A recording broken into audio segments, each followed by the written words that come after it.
നിങ്ങൾക്കറിയാം ചരിത്രപ്രസിദ്ധമായ ചോറ്റാനിക്കര മകം തൊഴൽ ഇന്നാണ്. ഇന്ന് ഉച്ചയ്ക്ക് 2 മണിക്കാണ് മകം ദർശനത്തിനായി നട തുറക്കുക. ഇന്ന് രാത്രി 10:30 മണി വരെ ദർശനത്തിന് ഭക്തർക്ക് സൗകര്യം ഉണ്ടാകും. ചോറ്റാനിക്കരയിൽ നിന്ന് വിനീത വിജി തത്സമയം. Vineetha, good morning. പറയൂ Vineetha. Very good morning S K N.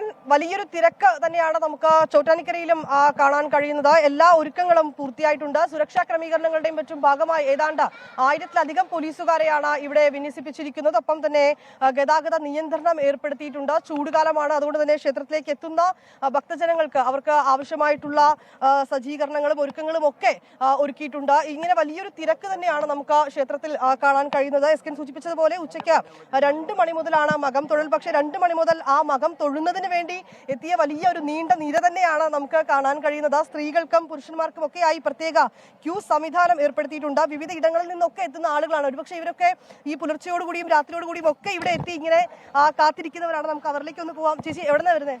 Kecheri. എപ്പോ എത്തിയപ്പോ? ഞങ്ങളൊരു 4:30 എത്തി. എല്ലാ വർഷവും വരാറുണ്ടോ? വരാറുണ്ട്. ഇത്തവണ വലിയ തിരക്കുണ്ടെന്ന് തോന്നുന്നു. ഉണ്ട്. എവിടെന്നാ വരുന്നത് അമ്മ? എവിടെന്നാ വരുന്നത്? ഞങ്ങള് കുന്നംകുളം. രാവിലെ എത്തി. അവിടുന്ന് 2 മണിക്ക് പോകുന്നു. ഇവിടെ 4 മണിയായി എത്തിക്കോ. ഇപ്പൊ ഉച്ചയ്ക്ക് 2 മണിക്കാണ് ദർശനം ഉണ്ടാവുക. അപ്പൊ അതുവരെ ഇരിക്കണം. ഇരുന്ന് കഴിഞ്ഞാൽ എന്തെങ്കിലും കഴിച്ചു കഴിഞ്ഞാൽ 2 മണി കഴിഞ്ഞ ശേഷം തൊഴുത് പിന്നെ പോകും, വീട്ടിൽ പോകും. അങ്ങനെയാണ്. എവിടെന്നാ വരുന്നത് ചേച്ചി? നിങ്ങൾ ഒന്നിച്ചാണ് വന്നത്. 2 മണിക്ക് വന്നതാണ്. പുലർച്ചെ 2 മണിക്ക് എത്തി. എല്ലാ വർഷവും വരാറുണ്ടോ? വിനീത വിജിയാണ് നമുക്കൊപ്പം ചോറ്റാനിക്കരയിൽ ചേർന്ന് പ്രേക്ഷകർക്ക് അറിയുന്ന പോലെ ചരിത്രപ്രസിദ്ധമായ ചോറ്റാനിക്കര മകം തൊഴൽ ഇന്നാണ്. ആയിരക്കണക്കിന് ഭക്തജനങ്ങൾ ചോറ്റാനിക്കരയിൽ എത്തിച്ചു കഴിഞ്ഞു. ഇന്ന് ഉച്ചയ്ക്ക് 2 മണിക്കാണ് മകം ദർശനത്തിനായി നട തുറക്കുന്നത്. എന്തായാലും വളരെ രാവിലെ തന്നെ ഒരുപാട് ഭക്തജനങ്ങൾ ചോറ്റാനിക്കര ക്ഷേത്രത്തിൽ എത്തിക്കഴിഞ്ഞു എന്നാണ് വിനീത വിജി റിപ്പോർട്ട് ചെയ്തത്. ഓക്കെ, താങ്ക് യു വിനീത. അരുൺ ബാബു പറയുന്നു. Good morning S K. Good morning Arun Babu.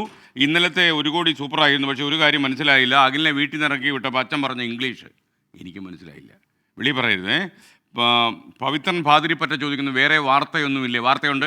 Russia Ukraine യുദ്ധം 3-ാം വർഷത്തിലേക്ക് കടക്കുന്നതിൻ്റെ വാർത്ത വരാൻ പോകുന്നു. കരുതിയിരുന്നുള്ളൂ പവിത്രൻ പാതിരപ്പറ്റെ. ദീപ്തി പറയുന്ന ഒരു കാര്യം, എല്ലാ സ്ത്രീകളും ശ്രദ്ധിക്കണം. വെള്ളം പോലും കുടിക്കാതെ പൊരിവെയിലത്താണ് അമ്മമാർ പൊങ്കാലയിടുന്നത്. വെള്ളം കുടിക്കുന്നത് കൊണ്ട് കുഴപ്പമൊന്നുമില്ല എന്ന് എസ് കെ എൻ പറഞ്ഞു കൊടുക്കണം. കുഴപ്പമില്ലെന്ന് മാത്രമല്ല, ഗുണമുണ്ട് താനും.